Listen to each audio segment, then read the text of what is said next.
আসসালামু আলাইকুম দর্শক, গরুর পরিচর্যা নিয়ে আজকে আলোচনা করব।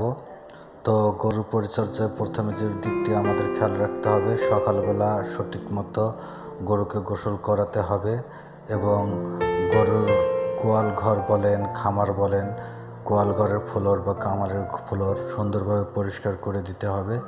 তারপর গরুকে গোসল করাই দিতে হবে। এটাই হচ্ছে প্রতিদিন সকালবেলার কাজ। এটি 7টা থেকে 8টার মধ্যে করলে ভালো হয়।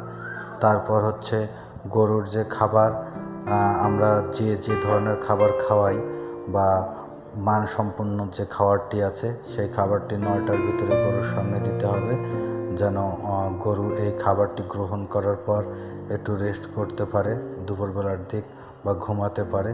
তাহলে গরুর স্বাস্থ্য ভালো থাকবে। আর এরপর আমরা 3টা বা 4টার দিকে খাবার দেব, যে খাবারটি 6টা বা 6:30 পর্যন্ত গ্রহণ করবে। তারপর আর গরুকে খাবার দেওয়ার তেমন কোনো প্রয়োজন নেই।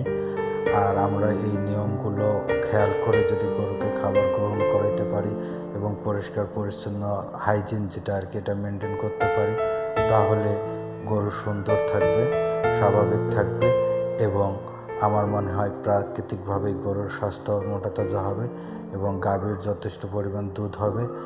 আর স্বাভাবিক প্রক্রিয়ায় আমরা এই গরুগুলোকে সুন্দর রাখতে পারি এবং মোটা তাজা। আল্লাহ হাফেজ।